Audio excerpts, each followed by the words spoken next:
Hi there, my name is Mmanakana, your partner in gaining competitive advantage and the only possibilitarian. Today the category is doing the necessary hard things.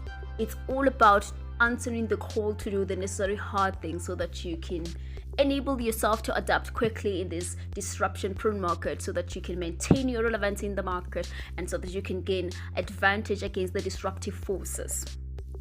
Here's the thing. It is no longer exclusive news that we're living and operating in a constantly changing world where industries rise and fall, the mighty falls and the startups rise up. Customer needs rapidly change and employees are looking for safer workplaces and work-life balance. Society shifts and economies get quarantined. And the changes that are happening in the market are not only technical, affecting how we do business. They are also personal, challenging even our own mindsets, our way of thinking, doing, and being. So now it begs the question, how do we maintain relevance and continue to thrive in this constantly changing world? How do we adapt and not die, as it is sensationally dubbed, adapt or die? As a leader, as an organization, to maintain your relevance in this constantly changing world, you will need to develop your capacity to move from great, threatened to resilient. So your focus needs to be on building resilient teams and a resilient organization, or rather being in a position of resilience as a leader. And resilience in business is more than just taking the punches and standing your ground when a disruption hit.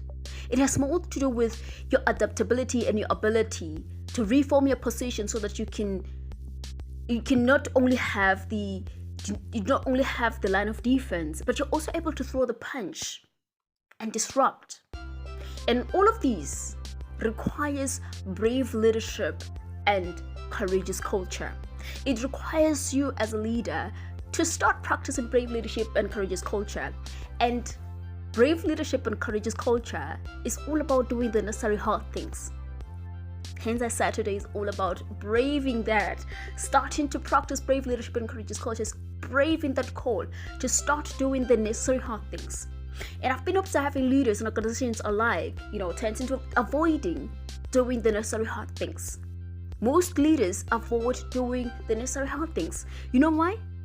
Because transformation is hard. It is easy to advise businesses to adapt and people to transform. It is so easy to throw words like diversify your team, be more inclusive, innovate. It is another to be faced with such a ball in your court. Change, growth, and transformation can be so uncomfortable and so hard and difficult. But just like novelist and poet Alice Walker observed, some periods of our growth can be so confusing that it will never occur to us that growth is happening. We may feel hostile, angry, weepy, hysterical, or even depressed. It will never occur to us that we were, or we are in fact, in a process of transformation, growth, something that is good for us, something that is propelling us forward, and frankly, something that we can actually succeed at.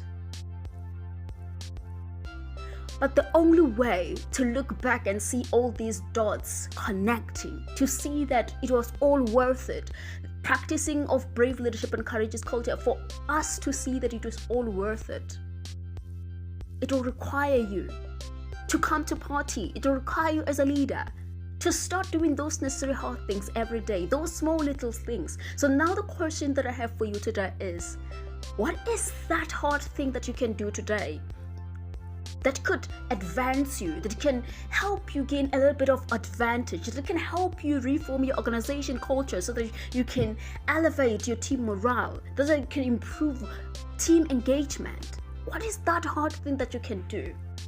Obviously, it is hard. Hence, most leaders avoid doing it, but most leaders that avoid it then go out of business or they become irrelevant. Since your goal as a leader is to maintain your relevance in the market, it's time for you to brave that call, to start doing the necessary hard things. So what's that? What are you going to do? What's the one hard thing you're going to be doing today? Trust me, when you look back, it will all be worth it. So go out there and practice brave leadership and courageous culture. Until next time.